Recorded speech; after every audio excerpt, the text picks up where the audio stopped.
You're putting that clip in of the Iron Man cartoon. Which clip?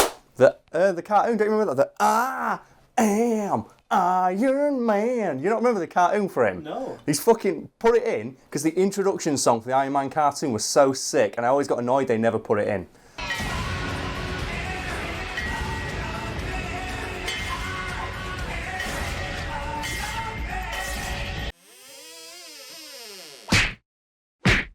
Considering that the first Iron Man film effectively launched a cinematic universe that is now one of the most popular series of films ever released in modern history, you'd think Marvel would have polished the script so it could be seen from fucking orbit. However, according to Jeff Bridges, the whole movie making process behind Iron Man was a rushed mess, and he can't actually believe the film ended up being a success. Oh, that went well. What do you mean it was a rushed mess?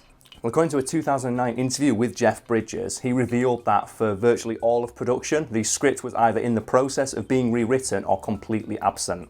How did they make the film without a script? With great difficulty, according to Jeff Bridges, because he said he would routinely walk on set and just have nothing to do. And he'd go up to the director, John Favreau, and say, okay, so John, what do you need me to do today? And John would just go, oh, just wing it, Jeff, you'll be fine. And Jeff Bridges was like, I found this really, really, really stressful because I like to know what I'm doing in any given scene. And I was like surprised at how lackadaisical they were in the filmmaking process to not even have a fucking script some days when I turned up. My MO is kind of be prepared. I like to do my research and figure out who my guy is and then, execute the thing. But no, that's not the way it was. Bridges would later claim that not having a script caused him an immense amount of stress because he likes to know what he's doing in any particular scene on any given day, which will make sense because does this look like the beard of a patient man? It is a glorious beard. It is, isn't it? And I think the Marvel Cinematic Universe has some top-tier beards in it. And who do you think would win the beard wars? Well, who's in competition? We've got the classic Tony. Yeah, Tony Stark's he's now known as the Tony Stark, isn't it? I believe there's an actual name for the specific way he styles his goatee. Yeah. But in the Cinematic Universe, I think they even have a throwaway joke somewhere where they have a guy who has the Tony Stark goatee and it's called the Tony Stark. Someone's watching over us.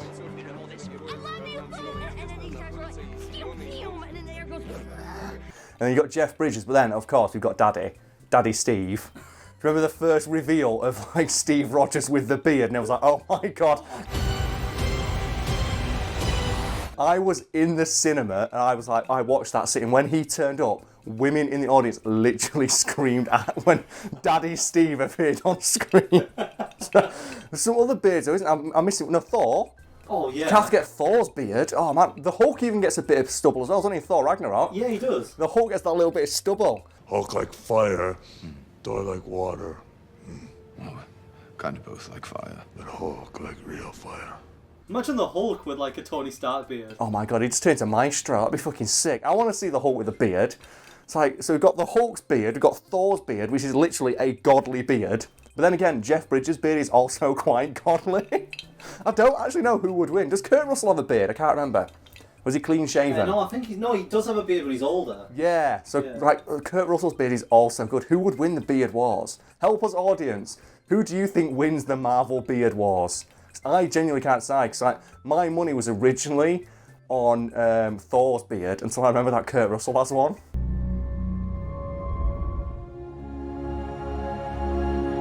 I think for my book it has to go to Thor. No, wait, Jeff Bridges. Oh, damn it! No, the beard wars. This is how Civil War started in my eyes. Send it to the comments section. Figure out which one of the who won the Marvel beard wars. We need to know. Magnificent Marvel beard. They're all so good, aren't they?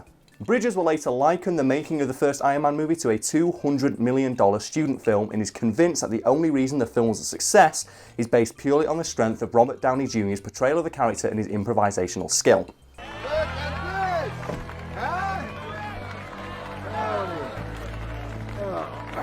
Well, Robert Downey Jr. is Iron Man. He is, isn't he? But do you know Marvel didn't think so at first? Really? Yeah, I think for a lot of production, and Bridges would later reveal this in the same interview, he'd say, yeah, I remember many a time Robert Downey Jr. would go off script or improvise a scene, and someone from Marvel would come up with a clipboard and say, can you cut that out please, Robert? Iron Man wouldn't do that. And I think now we can all agree that executive probably got fired immediately because, as Brad said, Robert Downey Jr. is fucking Iron Man. But I think Jeff Bridges, obviously, like I mentioned there, really support and believe that the film succeeded based purely on the strength of Robert Downey Jr.'s portrayal of Iron Man, defended him by going over to the executive saying, look, we'll be happy to stick to the script as soon as you find it. Oh! And the thing is, though, that's got to sting even more coming from Jeff fucking Bridges, man. It's like, oh my God. I'm imagining it being like Robert Downey Jr. is like a little kid who's getting like bullied. Yeah, and then and he strolls in, Jeff Bridges, in the Ironmonger armour as well. Where do you think you're going? He strolls in, he's like, you insulting Robert? He's going off script. Like, what script? And then when they're walking away, he puts a hand on his shoulder and says, don't worry, when the film is released, you will have your day, my boy. Just turns into Mufasa. Like his beard grows all around his head and he assumes lion form. So you know Jeff Bridges has got a lion form, man. Are you saying that whenever someone becomes like a wise person, they achieve lion form? No, yeah, Mufasa Take form. to the sky. Yeah.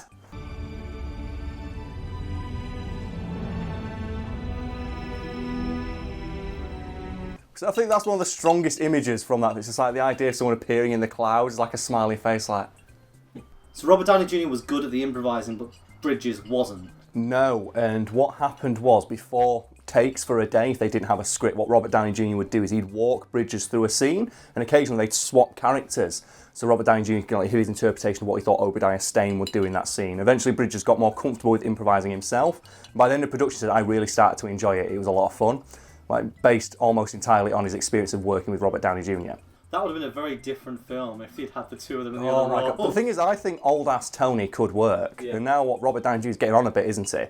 And we're not sure if he's going to sign on for some more Marvel movies, but I could go for like an old-ass man Tony, being like, the Michael Douglas role in Ant-Man, where he doesn't actually wear the suit, but like he makes the suits for other people. They could do that. That's the usual arc of a original superhero. They become the mentor for their next incarnation. And they can do it, yeah.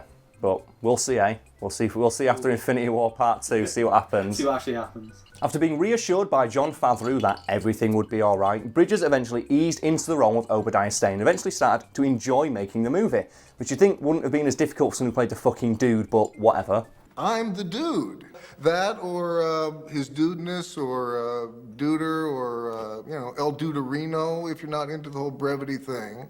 Because he played the dude, didn't he? He played a guy known for being the most casual motherfucker in the world. I don't know who the dude is. It's from Big Lebowski. I've not seen it. Okay, just put a clip in. He's basically just a huge stoner who just doesn't care about anything. And obviously, like, Jeff Bridges played it, and he's like there going, micromanaging over this script. I've got my script, I'm really stressed. Guys, I need to have my script here. And it's like, people like, man, the dude's freaking the fuck out, man. The most annoying part of production, though, at least according to Bridges, is that it wasn't until he settled into his role that Marvel executives informed him that his character was going to die.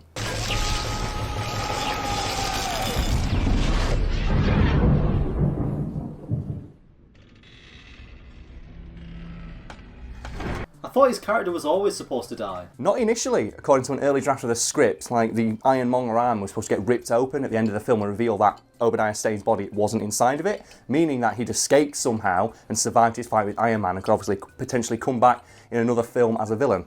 So when did Bridges find out that he wasn't making it back for a sequel? When they were filming that very scene and they didn't open up the Ironmonger armour, and he got really confused. Obviously, he read the early script and went, wait, aren't I supposed to survive this? And he walked over to a Marvel executive and went, aren't you going to open the armour? And then, oh no, we've changed that. And he looked like really dejected at this point, because obviously he quite enjoyed making the movie at this point. He was kind of excited to come back for a sequel. And wait, you're going to kill my guy? And the executive, like, nervous at this point, looked at him and went, well, it is a comic book movie. You can always come back. Who knows? And you know what? I would love a sequel where Jeff Bridges comes back. Make it happen, Marvel. We need a definitive winner to the Beard Wars. So I should probably point out I wasn't being facetious there. I would unironically love Jeff Bridges to come back in another Marvel movie. So Brad, what villain or bad guy from one of the Marvel movies would you like to see come back in a sequel? Doesn't matter if they're already been killed. Because obviously this is a comic book universe. They can bring people back who are dead. Who would you like to see? I want to see Whiplash come back. Why would you want to see Whiplash come back? He sucks so I want to see him much. come back and I want to have armour for his bird. You know what? That could work. If instead of I always found that idea so stupid because he's like his torso and his face are not armoured, and he's fighting a guy who in the first Iron Man movie is established to have that dart that fires out of his shoulder that instantly incapacitates people. Why don't he just fire that? Like, he could have he's got completely exposed skin. Like, he could just fire one of those sleeping darts at, and he never thinks to do it. Maybe his portable suit didn't have it. Maybe, but you'd think that it would. You'd think you think the number one thing you'd have on all your suits would be the ability to incapacitate a human target instantly. Yeah, from the perspective of Tony, like the most likely thing is he would get attacked by a normal person, not a guy in a huge super suit. It's like that thing where he did it. It was like the little laser in his wrist, and it cuts. I think the end of Iron Man 2 again, isn't it? Where it cuts all the robots in half, and he never uses that again. So that'd come in really handy during Avengers. Yeah, or against Thanos. Just cut his hand off, you're done. Then go home. Yeah. Story. Do you know what villain I want to see come back though? Who? Malekith. Which? Oh no, God, no, not him. That's what I think though. I think they shouldn't bring back the good villains because the good villains are good and they have a chance to ruin them. But if they bring back a bad villain who everyone agrees sucked ass, they could potentially make them better. So like Malekith is like from like Thor 2. I'm probably saying to people like, wait, who the fuck's Malekith? Thor 2. Yeah, the most forgettable of all the Marvel movies. Bring him back and give him a bit more of a push. Oh God, what's the one that ruined in Iron Man 3? What do you mean? Oh, the Mandarin. Yeah, that's it. He's still out there. Because obviously Trevor Slattery. Oh, my name's Trevor. I'm an actor. My name's Trevor Slattery.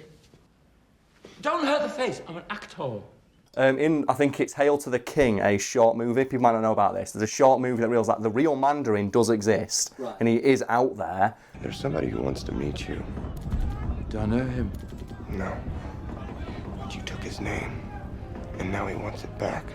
But obviously that plot thread's never going to get resolved again, because obviously it's too hard to introduce mysticism into the Marvel Universe, even though Doctor Strange exists. Because that's the Mandarin's character. He has like 10 magic rings, or whatever the hell it is. Just do what Thor did. Magic is just science you haven't explained yet. Or what Doctor Strange does, and just fucking put magic in. I would love to see though a Trevor Slattery movie when he comes back. And it turns out he was actually like a double agent all along. Because I love it when he first meet, he goes, "Hi, my name's Trevor." And he's like watching like West Ham United or some shit in it. It's great. He's so... You wanted to turn out that he is the Mandarin. He is the Mandarin. Yeah, he's that clever and he's that good an actor that he managed to like pull the ball over everybody's eyes and do like a double take. It's great. That'd be such a twist. Well, they won't do it obviously because the stakes are too high in Marvel movies now. But man, Trevor Slattery should come back for a start. So I just want all the villains to come back. But I don't want them to fight all of the heroes. I want them to fight one. I want it to be like in Spider-Man 3, Spider-Man's like web swinging to school, and every villain from every Marvel movie turns up to kick his ass. Like, oh, come on! Even the Marvel movies that aren't part of the cinematic universe. Yeah, even like the TV show villains as well then. And Spider-Man's like, oh jeez, and Spider-Man has the voice of old Gil from Simpsons. It's like, oh jeez. Oh, no, not Jay. Oh jeez, not again.